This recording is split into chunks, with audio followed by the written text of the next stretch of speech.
नमस्कार, मैं जितेंद्र और मैं बताना चाहेंगे एक स्टोरी जो विश्वास अंधविश्वास से रिलेटेड है। एक बार की बात है, एक गांव में 3 अंधा हुआ करता था और तीनों अंधा के रहता था। उसी गांव में एक हाथी आया।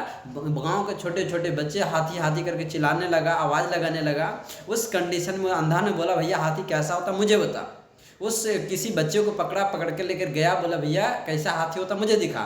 हाथी के पास ले गया बच्चा और हाथी को पैर थमा दिया और पैर थमाने के बाद उन्हें पैर को ऐसे सहला के देख रहा, बोले भैया ऐसे हाथी क्या खंबा के जैसा होता है, क्योंकि हाथी अंधा ने पैर को पकड़ा। दूसरे अंधे के पास जाकर के बताया कि भैया पता है मैंने हाथी देखा, हाथी खंबे के जैसा होता है। दोनों अंधा कंफ्यूज हो गया और अगला अंधा दूसरा अंधा था, भैया किसी ने बच्चे को पकड़ा, बोला मुझे हाथी तक पहुंचा, हाथी कैसा मुझे भी देखनी है। उन्होंने जब तक उन्होंने गया, जाने के बाद हाथी के आगे की साइड से गया और जाने के बाद उसे हाथी को ना सूंड पकड़ा दिया। उन्होंने हाथी को सूंड को ऐसे सहला के देख रहा, पकड़ के देख रहा, टिटकोर के देख रहा, भैया क्या हाथी मतलब अजगर सांप के जैसा होता है। तीसरा अंधा के पास ले जाकर बता, मैंने हाथी को देखा। यार फर्स्ट का अंधा बोलता है यार खंबा के जैसा होता, नहीं हाथी मतलब अजगर सांप के जैसा। तीसरा अंधा कंफ्यूज हो गया। तीसरा अंधा ने बोला, भैया चलो मुझे दिखा कैसा होता है मतलब हाथी। ये किसी बच्चे को पकड़ा और उन्हें ले गया, तब तक हाथी बैठ गया होता है। हाथी के बैठा हुआ जाकर उन्होंने तीसरा बच्चा ने पकड़ा और पकड़ के और कंधा अंधा को ले गया और कान को पकड़ा दिया। हाथी को कान को पकड़ने के बाद जब ऐसे टिटकोल रहा, उन्होंने महसूस किया, उन्होंने बोला अरे यार हाथी तो सूप के जैसा होता है। रियल में दोस्त तीनों अंधा आपस में झगड़ा करने लगा।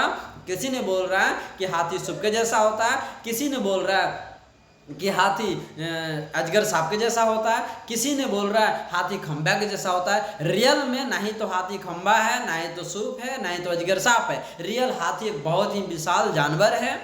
सच तो ये है। इसी तरीके से हम सारे लोग कन्फ्यूज हो जाते हैं अपने अपने लाइफ में, अपने ज़िंदगी में, क्योंकि चीज़ें हम देख नहीं पाते। कोई भी कुछ बोल देता है, हम उसकी बातों को मान लेते हैं, उसकी बातों में आ जाता है। कोई सही बोल देता है, गलत चीज़ों को सही बोल देता है, हम सही मान लेते हैं, और गलत सही चीज़ों को हम गलत कोई बोल देता है, हम गलत मान लेते हैं। तो चीज़ों को हमें समझना बहुत जरूरी है, आंखों से देखना जरूरी है, उसके बारे में पूरी डिटेल जानकारी यानी सुनना भी जरूरी है और उसे देखना भी जरूरी है। उससे देखिए, किसी भी क्षेत्र में अगर आप कामयाब होना चाहते हैं या उसे समझना चाहते हैं तो पहले उसके बारे में समझिए, उसके बारे में जानिए, उसके बारे में देखिए, अंदर से अंदर गहराई तक देखिए, जानिए, समझिए। समझने के बाद आप डिसीजन लीजिए, क्योंकि कहा जाता है जल्द में लिया हुआ निर्णय अक्सर क्या होता है, गलत हो जाता है। तो इसके लेकर आप किसी भी क्षेत्र में कामयाब होना चाहते हैं, सक्सेस होना चाहते हैं, किसी पे विश्वास करना चाहते हैं, तो उसके बारे में पहले देखिए, जानिए, समझिए।